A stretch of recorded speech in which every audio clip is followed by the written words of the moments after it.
Welcome to HTML tutorial part 3. If you haven't watched part 1 and part 2, links are down in the description. Please go and watch part 1 and part 2 first and then continue with part 3. Now let's get started. HTML tables. A table in HTML is for organizing data into rows and columns. Let's take a look at an example. A table is defined within a table tag.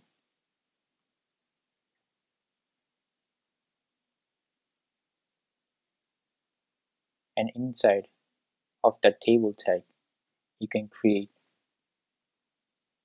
table row, which is created as a tr tag. And inside that tr tag, you can create table data, which count as a table column. So this is row 1, column 1.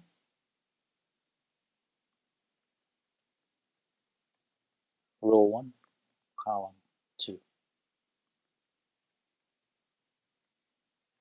And in one table, you can have multiple rows. Row 2, column 1. Row 2, column 2. And within that one row, we can have multiple columns. Now you can also define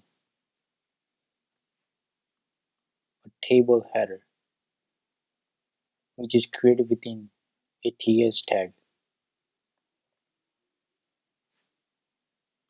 This is heading 1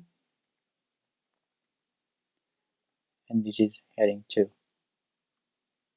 As you can see here, the result,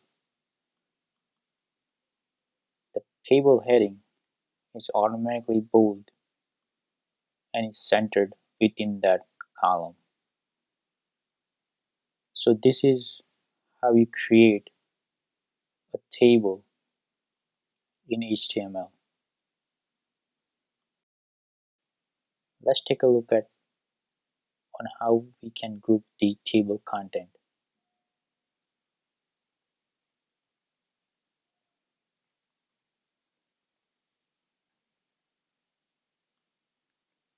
Table header content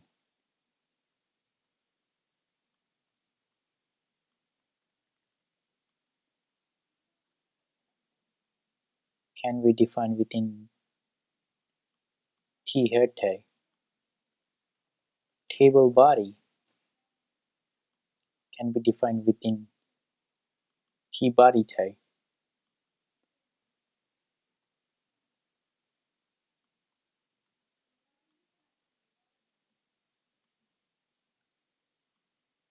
And table footer is created within t-foot tag.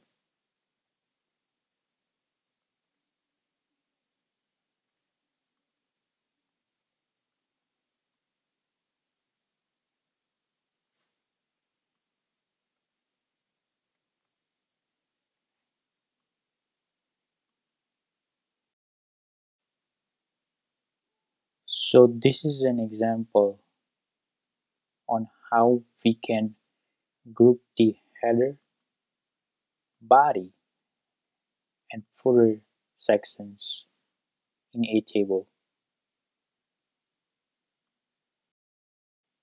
You can create a table caption in the table tag, and the caption for the table is defined within a caption tag.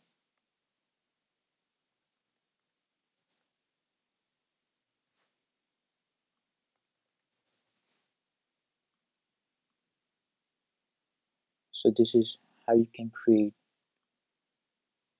a table caption. HTML attributes. An attribute can provide more information about the element.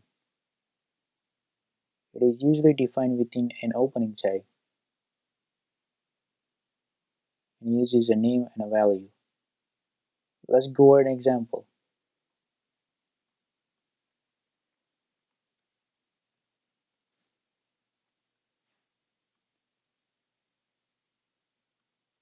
So for a table tag, we can have an attribute called border and assign it to a value of 1, which will create a border around the table.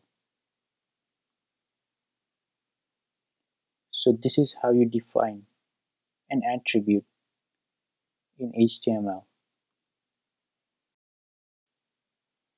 Let's go over more useful attributes that we can make a use of for a table. So we have defined border attribute. We can have width attribute and give it a value of 100%, which will span the table and give it a width of 100%, or you can have a fixed width by providing exact pixels. So this is a fixed table width. We can use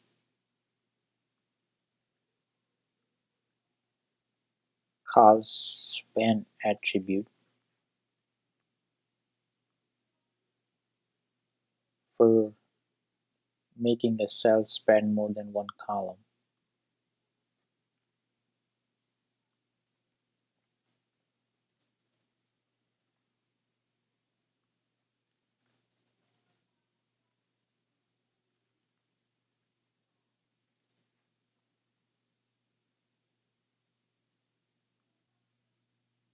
We can use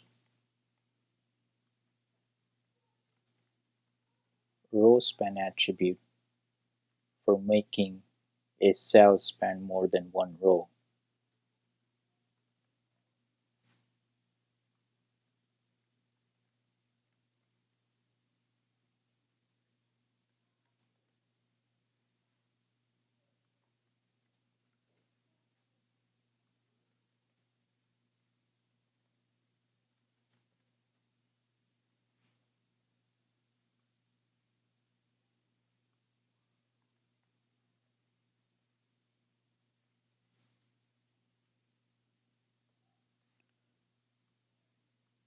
So this is how we define